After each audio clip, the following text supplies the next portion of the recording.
I'm your host, Bill Calkins, and in this episode of Tech on Demand, I'm really excited to be joined by two experts from Epicor. Epicor is a software company that many in the green industry have come to trust, delivering comprehensive ERP solutions, CRM tools, a ton of different supply chain management systems. And I personally have always respected Epicor because it's a company that truly seems to understand our industry and partners with customers to customize tools for greenhouses and garden centers. I think that's great. I know that you guys play in a lot of different retail markets, but I know we certainly appreciate that garden centers are high on the list and a group of businesses that you've worked with a long time. My guests today are Kerrie Jordan, Epicor's Chief Marketing Officer, and Sam Kirkland, a National Business Development Strategist, who a lot of the listeners probably know as he's been a leader in the company's garden center segment for years. Sam's actually been on the podcast before, and when we chatted about engagement and brand building in the past, it was a great conversation. So I'm expecting a lot from you, Sam. And I'll put a link to that episode in the show notes. But that's really enough out of me. Kerrie, Sam, welcome to the podcast. Thank you so much. Glad to be here. Bill, good to be back. Thanks for the opportunity today. For sure. It's great to have you. But I think when I think about garden center technology, it's safe to say that everything's evolving really quickly. But at the same time, the customer base is changing, or, you know, we're really engaging 4 generations of shoppers right now with a millennial and Gen Z emerging customer base that is massive and super important to us. And I guess along those lines, AI seems to be at the core of so many conversations at shows, events, conferences. You really can't go to one these days without the topic of AI coming up. But when I think about it, there seems to be a lot of confusion, maybe a sense that the topic is overwhelming. It's really hard to get your hands around and maybe even a little bit scary. But the more I learn about AI and the more I think a lot of garden center owners learn about AI, the more you can see that the possibilities are probably endless as things evolve with AI. So first, I'm interested if you guys agree in that. And then if you have a definition of AI that you work with, I know that's a massive topic and probably we could go on for hours about it, but I'm going to give you a couple minutes to kind of define AI the way you see it, because that'll help me formulate good questions and also for the listeners to understand what exactly we're talking about, because AI is a big term. So I will let either one of you tackle this, but I'm interested in what you both think about that. Okay. I'll go ahead and get started. Great question. I do think there is a lot of just misconception out there as far as what is AI? What is AI capable of? How should I use it? How should I even think about getting started? So there definitely are a lot of questions to kind of explore and unpack. As far as the definition itself, you know, there's a lot of different types of AI that's out there. I think the best way to think about it is technology, and it's technology that is here to help us solve some of the toughest problems that we just haven't yet been able to solve. From a business perspective, from a personal perspective, from as a civilization, like as a society. There are so many exciting use cases for AI that we're seeing emerge. And so I don't think it's something to be afraid of. In fact, given where we are in the cycle of AI as a technology, I think it's more important than ever to lean in, to learn about it, to embrace it, to try it out and see what it can do for you. I think the personal uses are probably the easiest places to get started if you haven't yet. I'm sure, you know, most people probably have, but it's things like, you know, help me. You know, I when I first started using it, you know, I used ChatGPT and I was like, hey, I'm a busy working mom and I need ideas for dinner suggestions. And it was like, here you go. Here are 5. And of course you can say things like, my kids like chicken, you know, right. Like what is a good. So there are just a lot of easy ways to get started, to get comfortable. And then you can start to evolve from there. You can think about it from a business perspective. I've got a busy Saturday coming up. You know, these types of plants or products, these are the things that are selling most often. What do you recommend I sell alongside it? So I think there are just some easy ways to get started. So when I think about the definition, it's solving some tough problems in an automated way and recommending action. And I think that that's a great place to start. And there is so much more to unpack, which we can do later. But I think of getting started, there are some easy ways. Makes sense. And I totally agree. I think when you start to dig in and use it on a personal case basis, then you start to see opportunities for business as well. That makes sense. Sam, what's your definition of AI? Well, I'm going to go back to 1985 when PCs first came really into the business world. And that's when they were really adopted, right? And there was all this fear, I have to be a programmer, I have to have this massive skill set to utilize a PC that is now 40 years old. And, that really wasn't the case, but that was a fear that as technology has migrated in to our world, and that's where it is. I just simplify it to data.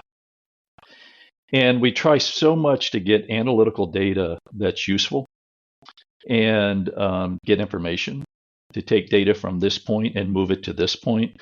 And AI allows us an easier path without a data scientist in our in our business, that not only do I access it, but it gives me in a consumable format to help me make decisions, to improve processes, just across the board. So at its infancy, it's data. And what do I want to do with it?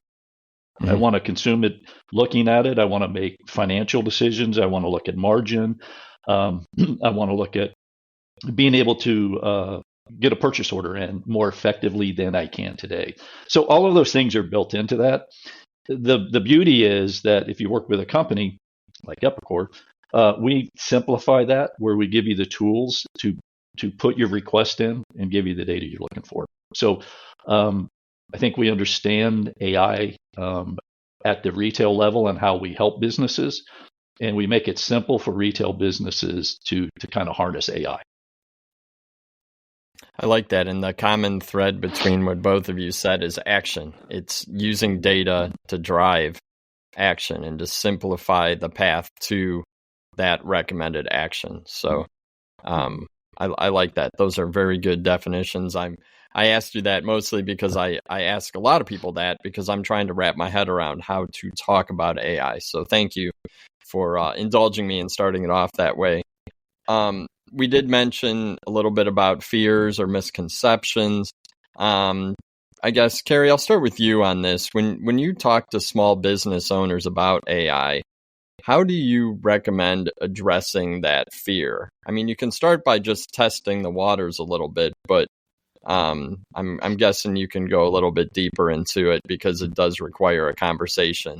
And then maybe when you're done, you can hand it off to Sam, who also works with retailers and has probably run into some of these questions as well. Sure.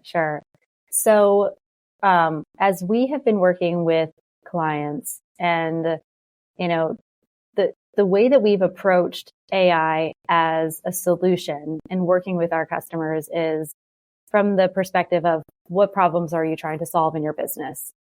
So when we think about it that way, it is a tool to help us solve a problem, just as any other type of technology. And I think even though it is advanced technology, all of the fundamentals that business owners have always been following still apply. Make sure you have the right business case. Make sure you understand the scope of the initiative. Make sure you have budget and an owner, like all of these things that we always have done when we're approaching change and an investment still applies. I think that's a way to approach it. Starting with a business pain and applying those same fundamentals that a strong business has always followed is probably the best approach to get started. Makes sense. It's like a tool in the toolbox, like any other tool from it at its core. But as you said, it is an advanced technology.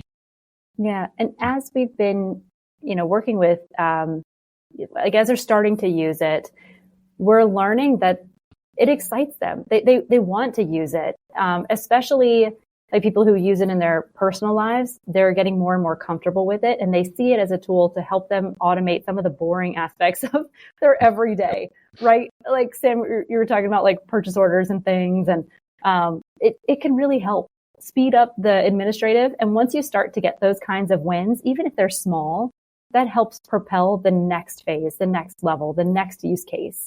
And then you start to think, gosh, there's so many different ways that we can use this. And it really starts to snowball from there and ramp up. So I think when you do focus in and apply the fundamentals, start to try it out, it does then take off. Agreed. Sam, what do you think when you talk to, I guess, specifically garden center owners or managers about some of the AI tools from Epicor? What are the, how do you overcome that? Whoa! This is crazy. So the thing that excites me right now is, I have 4 fundamental. Where does technology help retail businesses? Cash flow management, employee productivity, consumer engagement, and business process improvements. And it's really the process improvements. I think businesses at times have put up with process issues, or this is a problematic process that I just have to go through. With AI, we can take some of those and say, how can I improve that? How can I get more time in my day? How can I take frustration, or how do I take a task that's taken a good employee off the floor, off buying, because they have to do just repetitious things to get something done. So when I look at it, and if I can focus on that, buy, and we could go down a rabbit hole of what all of those are. But I think as businesses, they all know those processes that they kind of have to get through. I think we take the blinders off and go, let's see if AI can help that to free up the time, improve the quality of life for the employee, right? So they're happier. Yeah. And so that's kind of where I land when I'm talking to business owners today. And I'm guessing there's some real eye-opening opportunities there because folks probably don't realize all the different ways that these tools can benefit their businesses. They probably haven't even thought about some of them, I'm guessing. Or they don't think it's possible because it's just been that way, right? And it's the old, that's the way Granddad did it. Well, right. No, it's so true. Some of the generations coming up into business ownership and management, I don't think they're going to put up with it. No, I agree. And that's like perfect segue to my next question. And I'll address this one to you, Kerrie, is for a garden center manager or accountant still relying on paper or probably, Excel, what's like the most important piece of data organization or I guess data hygiene that they need to fix before some of these AI tools can be implemented? Yeah, that's a good question. And I've actually gotten that question before, directly from like customers when I was sitting with them, and it can feel intimidating to get started, especially given the scenarios that you described. I think one of the most important aspects is to understand what data you have, and then to automate it, digitize it, get it in a digital system. And I've seen companies start with a cloud-based or SaaS system, especially when you're doing it for the purposes of planning for AI. Because when you have your data housed in a SaaS system in the cloud, you're running on the latest and greatest modern technology, which means you've got the processing capacity in place. You've got the tools to visualize whatever the AI is automating or like insights that it's creating from that data. Typically they have like great visualization technology. But I'd also say that probably the most important piece of having a cloud system that you're running your AI on is security. So the latest technology will have the right cybersecurity in place. And when you work with a SaaS provider, they're keeping it updated, secured, monitored, tracked, and ensuring that your data is safe. So I would say there's probably 2 pieces to answer your question. That is, make sure you get a handle on your data And then the other piece is to digitize it within a modern SaaS system. Yeah. And then you're going to be ready to go with AI. Okay, that's awesome, and it actually makes a lot of sense. And I think it's good for the listeners to understand where they need to be in order to really benefit most from AI tools.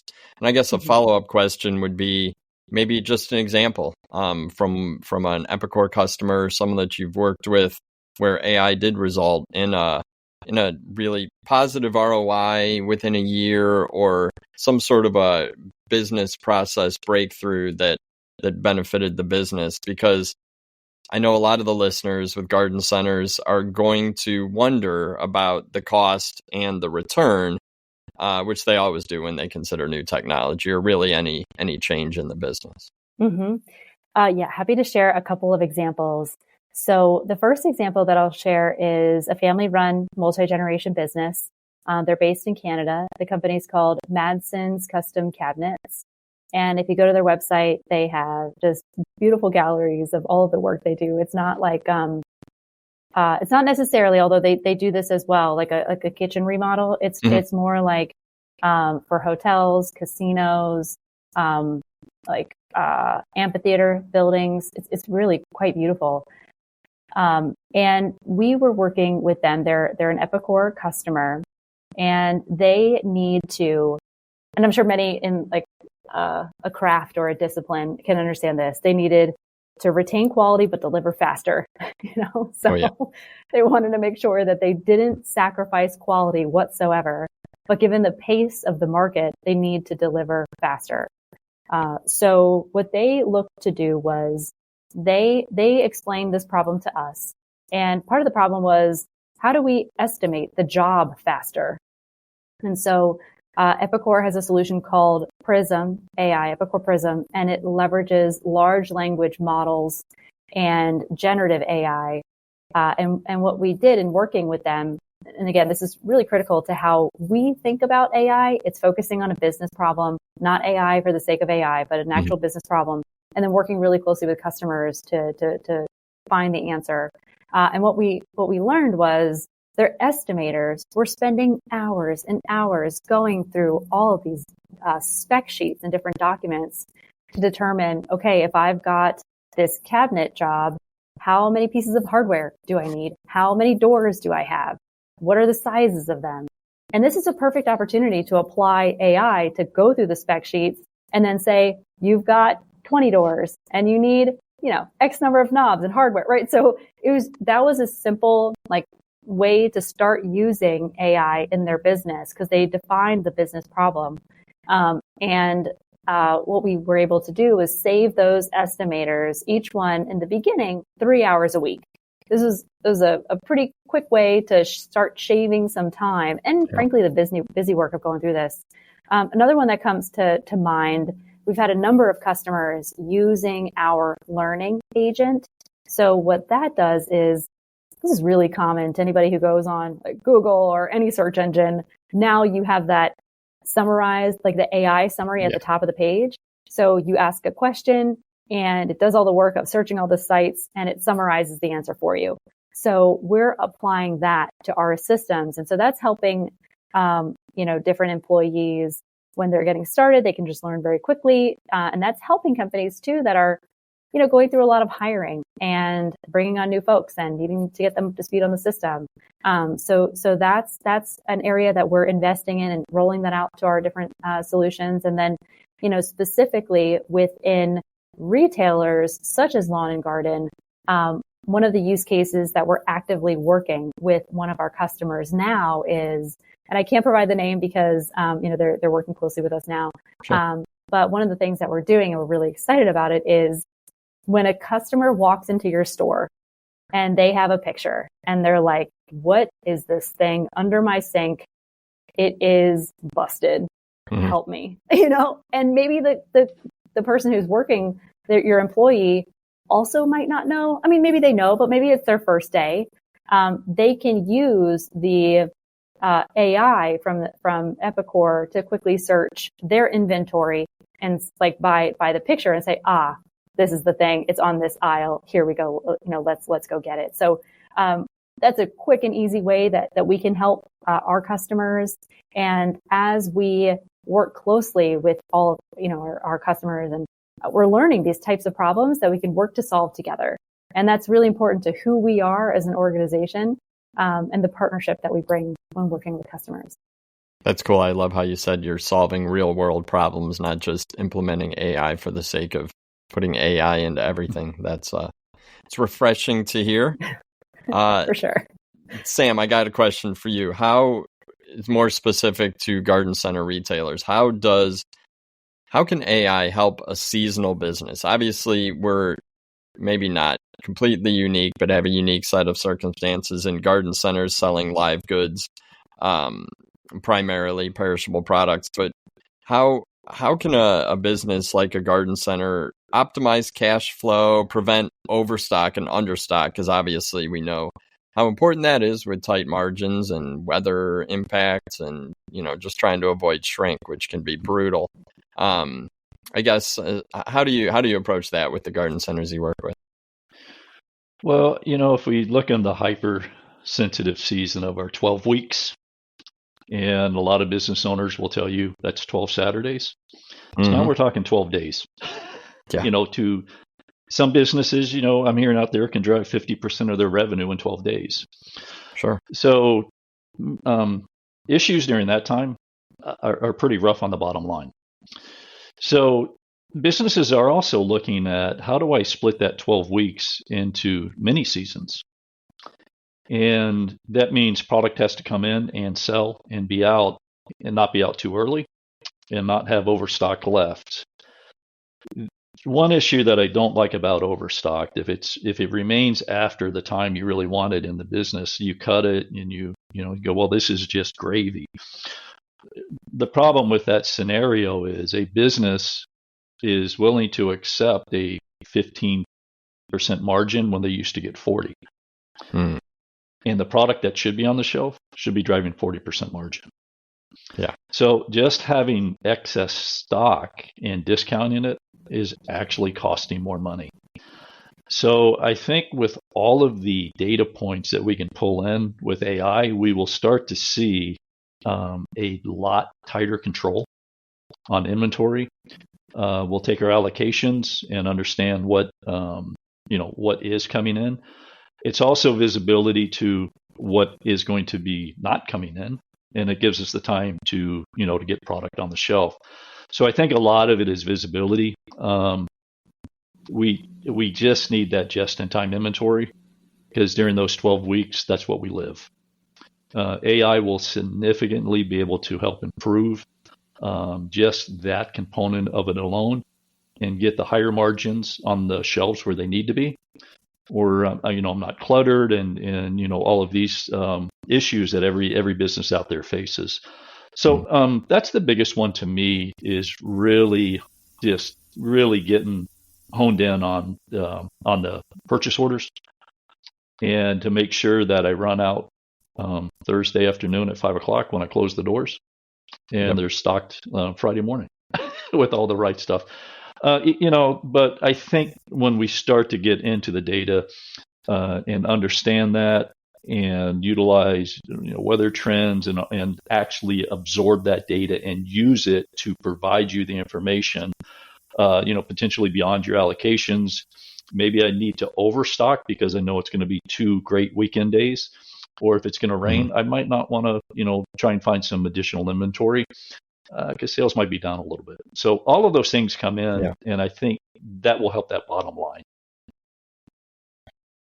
And I think really digging in and understanding and crunching numbers on inventory management to drive the high margin sales is super critical.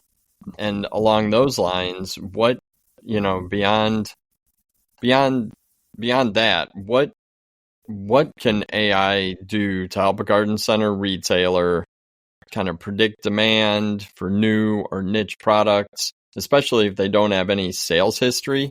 And that's one that I think is really interesting, because that seems really new and an idea that can be super game changing. I'll throw that out to either of you.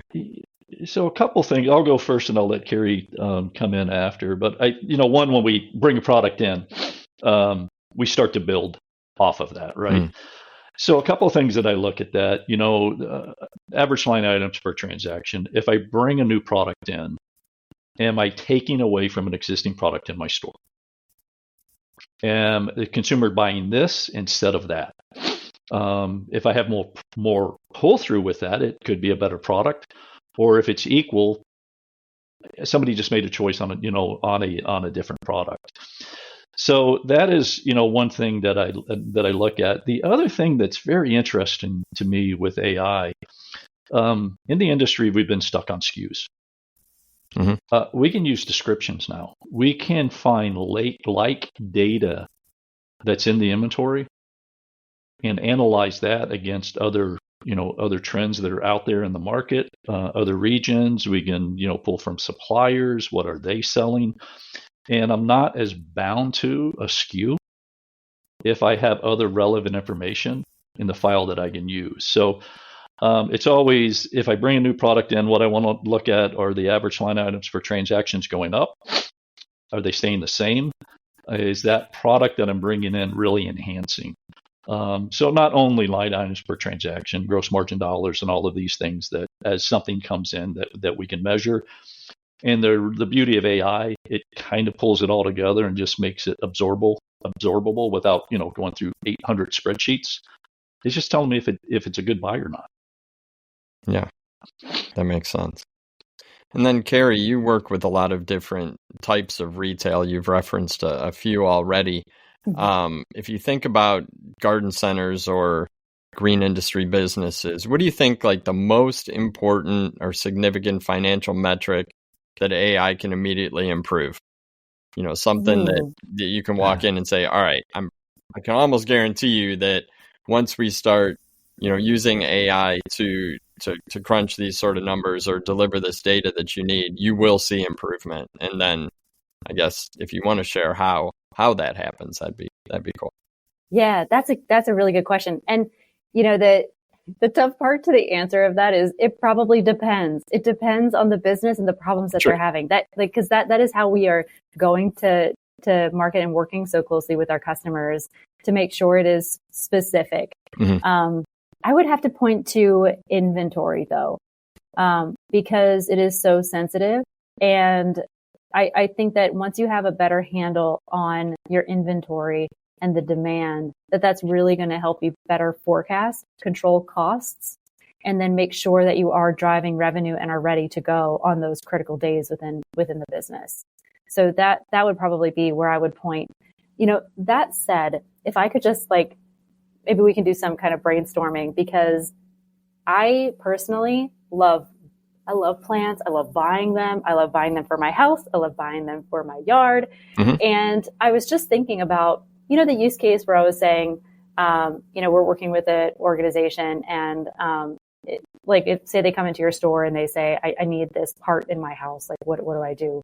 Yeah. Imagine the potential for plant lovers who don't know the different species of plants, the right one that they should be purchasing given their location or even the light sensitivity within their house. And if there's a problem with an existing plant, they could bring a picture of it.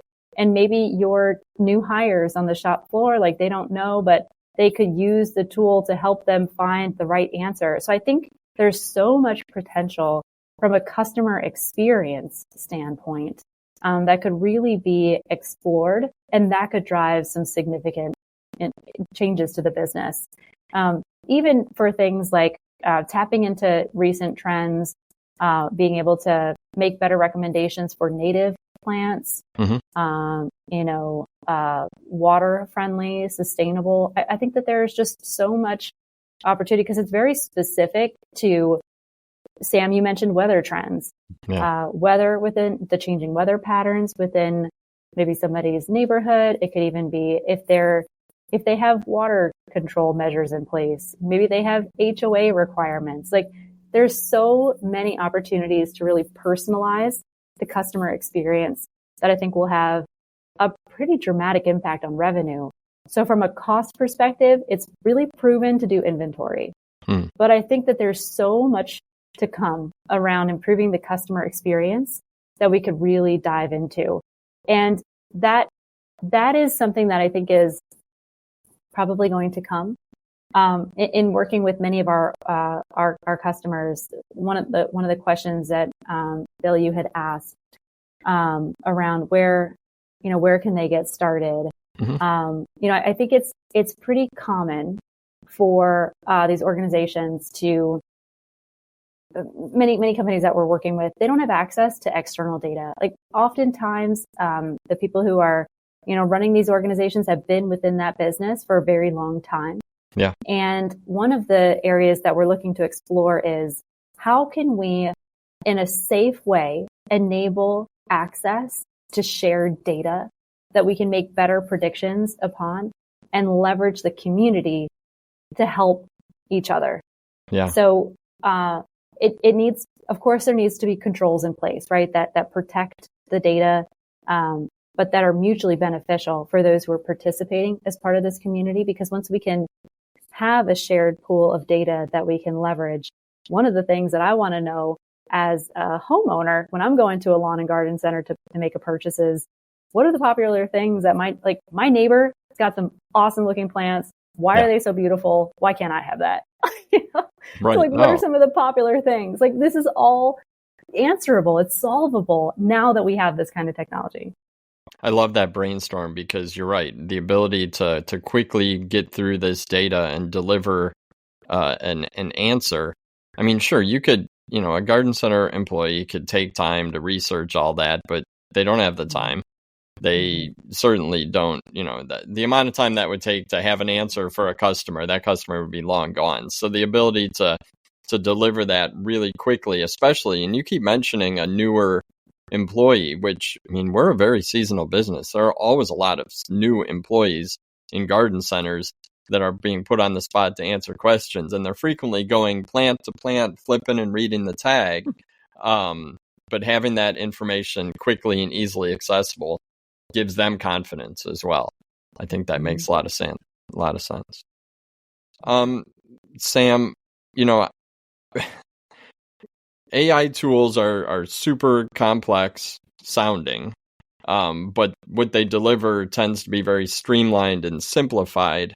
I guess this question could be for either of you, but when you think about Epicor's business making these AI solutions accessible and affordable for a small, independent, family-run garden center with a tight budget and really limited staff and tech savvy, how do you package these products and these solutions so that it makes sense? Do you fit them into existing Epicor systems? We've talked about finding out the problem and bringing a solution. Like, how does that conversation usually go when you work with a garden center? We've talked about this a little bit, but I want to dig into it a little bit deeper. Kerrie, if you want to go first on that, I want to keep my guardrails up, or I can dive in. Sure. So the way we think about it is, when it comes to AI, you do not want it to hallucinate. And I think that that's part of the fear of starting to use AI, because there has been, so many very widely publicized instances of hallucination. Yep. And that is something that is concerning. So when you apply AI to trusted data, that is when you get the best, most accurate result. And so the way that we have been looking at this and structuring our approach to AI is using your business management, your financial technology. It could be your ERP, whatever solution you're using to run your business. That is the backbone, and that is your trusted source of data. And then applying the AI solution that is directly connected within that system. Because, and so the way that we're building this is, we know our data structure and the ontology of how it's structured, and therefore we can apply AI and it can learn from the system itself, like specifically. It's not learning from your data but we've trained it on the structure of the data. So it knows where to go within that system in order to answer your question in a trusted way. So I think you introduce risk to the system when you bolt on an AI or something that's not inherent to the data. And when it comes to making business decisions, that can be highly consequential. And there's risk if you're going outside of your like business management software or your ERP. So whatever solution you're using, I hope it's Epicor, but if it's not Epicor, right, you want to make sure that you're talking to your technology provider and asking them, what is your AI strategy? How are you incorporating AI within this software? Because there is risk to going outside, trying to apply it if it doesn't understand the structure of the system. That makes sense. Sam, do you have anything to add to that? No, that's why I asked Kerrie to take that one, because that's exactly what I was going to say. But it is. And the other really thing to think about is we can, controlling both sides of the data and the AI component on top. We could probably have 50% agreement across the board. And then you have to deal with independent retail owners. And they're all different. They all want something a little bit different. So the beauty of how we've structured it is not only can we give, the broad sense of what normal metrics would be and you'd want to look at, but then each individual business has their own little secret sauce. We can adapt to that and help them with that, use it, expand on it, and, report on it.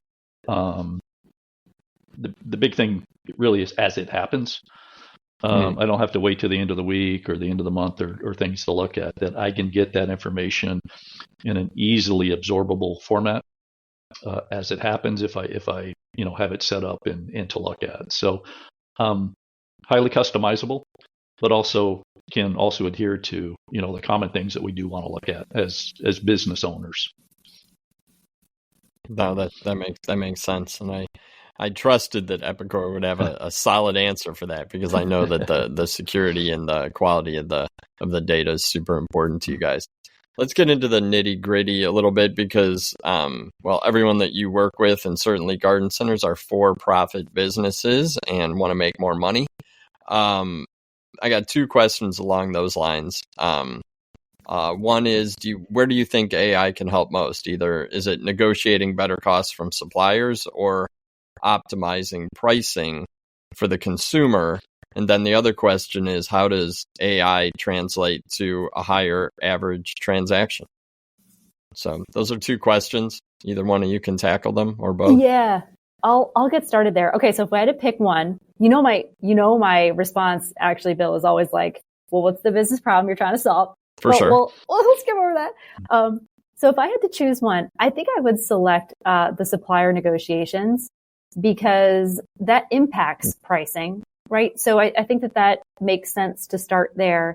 Being able to get better visibility into the costs to your business, such as procurement, such as your supplier costs, inventory, that can have ripple effects across the business. And once you have a better handle on the cost, you can then better optimize pricing. So that would be my recommendation. That's true. It does kind of go hand in hand. And Sam, I'll throw the other one at you. Well, one quick note on that real quick, because it's not really the cost that we're looking at, right? It's the landed cost and all the extras that can come in. And when do we apply those? And, some businesses don't, others do. But if you have that information and you know what different suppliers' landed cost comes into your business, I think that also can have a major impact. It's always fun to share those numbers with your suppliers. At the end of the day, and I'm going to sell this product, I'm going to make, this much margin dollars from you. And here's your competitor. If you were me, who would you buy from? Right. So I think that is key on that the visibility, because if I think I'm getting a 40% margin and I'm actually getting a 32% margin, that has a dramatic impact on the bottom line. It's a big difference. That's true. So arming you with the information when you go into those discussions. Up front, makes sense. Not on the back end, but on the front end. Yeah.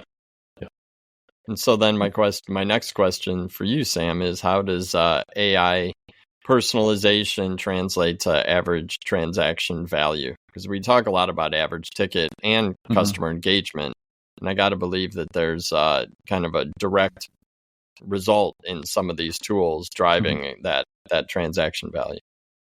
I really think a lot of that is around how we personalize our business to our consumers. And as we start to get this data and can assign it to individuals into loyalty programs or other demographics, that will really help drive that. The other is with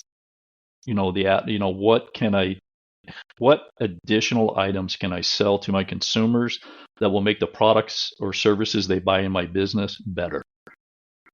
I have places I can buy plants, all over the place. 7-Eleven sells plants now, right? But if I buy a plant from a local business and they make it, it blooms better. My flowers, it flowers more. It looks, but all these things that come in, that just turns into word of mouth marketing. But it all starts with the business being able to service that customer quicker, faster. And then the other thing you got to do is market to them because you know exactly what they bought. And in the past, it was a little bit more difficult to say, well, I bought every plant in my mind just went out, a hibiscus, and well, you need this fertilizer. And I started using, I moved to Florida, bought a hibiscus, and fertilizer makes a huge difference. My neighbors come up and, how do you do that? Well, I fertilize it. So, but if I'm marketed to that, right, and the success of the product, the business is so focused on that, you just win that customer forever. So I think those are, some of the key things that I see. We can do some of those today. But again, if we look at the process of how do I get to that point to send this customer an email because they bought a hibiscus today, it's not easy. Usually it's not. But if I can make that simplified, which I don't have to do anything because the system's going to go, they bought send them this. And then invite them back, to the next season and all of that. Because that just leads, how do we get them into the business 1 or 2 more times a year? I think that will go a long way. Yeah, it is that personalization that does differentiate small businesses. I totally agree. And I can see how some of these tools can make that automated, and you'd be a heck of a lot smarter in how you engage with your customers when you know what they bought, when they bought it, and then the likelihood of them returning or buying it again keeps going up. And we do know that retailers tend to be as good as the people in the store engaging with shoppers. And Kerrie, you talked a little bit about what tools that AI would sort of empower team members to, be better and engage more with customers in the store. Sam, I'm kind of wondering what you think about what role AI can play in this, providing, that perennial manager with good real-time data-backed recommendations. Where do you see this going in terms of empowering employees to be better and sell more? Well, you bring a new employee in, and if they don't really, have a strong plant knowledge, and you give them a tool that's in their hands, and when they're walking around helping consumers and they're able to answer their questions because they have the information right there. And look, at the end of the day, the great thing would be I can check them out as we're walking through the store, right? And so that's the next level. But I think the confidence of the employee builds quicker because they're learning as they go.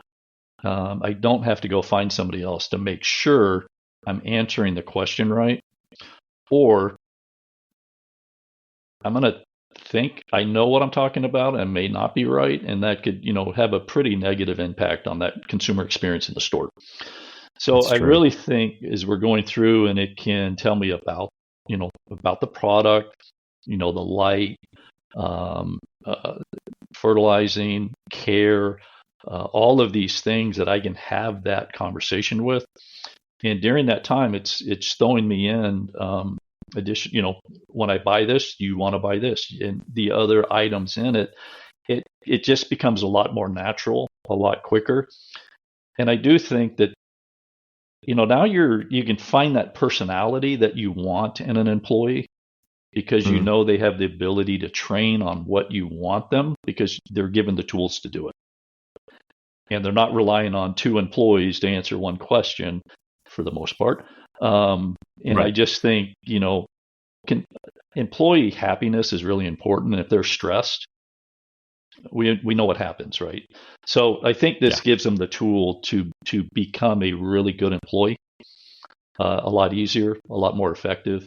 And look, at the end of the day, it's just going to be a happier employee. Right. Well, and I think employee retention is such a critical thing with all businesses in our industry. I mean, so often you hear, I hired 4 people and only 2 of them even showed up the second day. So, I think I see so many opportunities with AI, especially if it's secure within your business, presenting the products and recommendations that you want as a business owner. And that makes sense, and that the AI is figured out makes the most sense based on what you even have in the store. So I really like that. Sam, we did talk a little bit about shrink earlier, but I wanted to circle back on it because it is so critical, especially with live goods. What additional roles can AI play in all of this? I know products in garden centers tend to be really tough to track. Like you talked about it earlier, like you might have sold a hibiscus, but you don't know that you sold it or who you sold it to generally, especially in spring when it's really hard to get good inventory numbers and when things are crazy in that 12-week period. So shrinkage is tough, and it's especially if it's a miscared for plant. And, in the past we had information of, this section seems to die, who was watering. So that's an education opportunity. I think this gives a little visibility, a little bit ahead. And if we use location codes properly on the products, it could help identify, certain areas of the business that tend to be a little bit rougher on plants. And it, heat mapping and things like that become a little bit easier to look at those. So, the one big part is, log and shrink into the system. And if we log it in, the AI will then pick that up and look at location codes. Where's it at? Do we need to move that product to a different environment? Less shade, more shade, less water, more water. I think it will really help the employees care for the products, because we'll have hyper location of exactly what is going on here and why are all of these plants at a higher percent of other ones. And it could point to employee training. It could point to environmental, but I think it gives you that information that we're just guessing at today. And we'll have solid concrete data to back it up and really pinpoint where the problem is. So if you're, again, we have to enter that in. But if we start to do that, I think it'll start to give us the analytics as to why. Wow, I was not expecting that. That is awesome. Just my brain has been racing the whole time you were talking, because that would be such a great, advancement in a garden center. I mean, I've worked in a garden center. You have those spots in the garden center where things just don't survive, and you don't really know why. I mean, you can guess, you can blame, but it'd be so much better to have the data, and then you could solve the problem. Kind of getting back to the way we started this all, like, what's the problem and how can we leverage AI tools to solve it? That's a really, really cool possibility.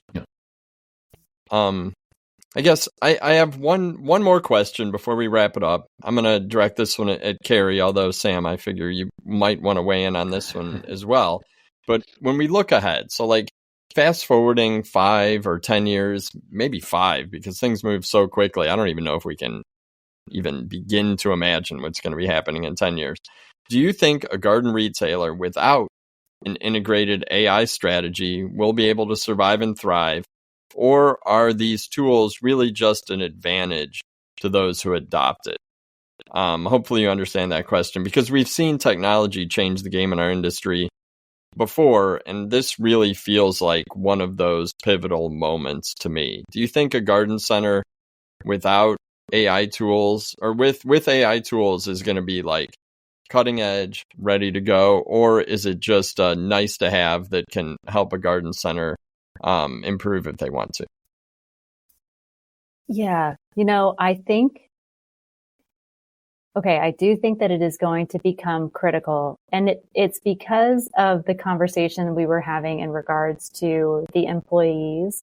Mm-hmm. So as we continue to see more and more change in the industry, in the market, and all of the seasonal hiring that's required, more and more employees expect to be able to use technology to help them through their day. And I think those lawn and garden centers, retailers that don't have these kinds of tools to empower their employees will start to feel the pain of not being able to retain employees. I mean, it's a great benefit during the hiring process to tell your incoming employees that you're empowering them with this technology, because people want to work at forward-thinking companies. They want to work where they feel invested in. And I think that in order to have a strong team, you're going to need to have strong tools and technology supporting them. And once you have a strong team in place, you have sustainable business growth. So it can do wonderful things for the customer experience, optimizing price, improving supplier negotiations, improving the cost containment within your business. But I really think that when we look out to the future, it's the aspect of empowering your employees, enabling them with technology that's going to be the piece that is most critical and require you really to have a AI strategy. And similar to bringing in POS systems or digitizing your data, I think it will happen to every organization, and the timeline will likely be different, but it's important that everybody has an AI strategy, that everybody is thinking about AI and planning. You don't have to move now, but planning for when you will move. Not an if, but when. I like that. And Sam, you obviously have a huge passion for garden centers thriving into the future. What do you think about this question? I think it comes down to this: outservice your competition. And what Kerrie just went over, it just it kind of rolls into that. Are your employees engaged, and can they help the consumer be successful? Are your consumers happy with your product, and are they willing to come into your store? And I always say, what is an engaged consumer?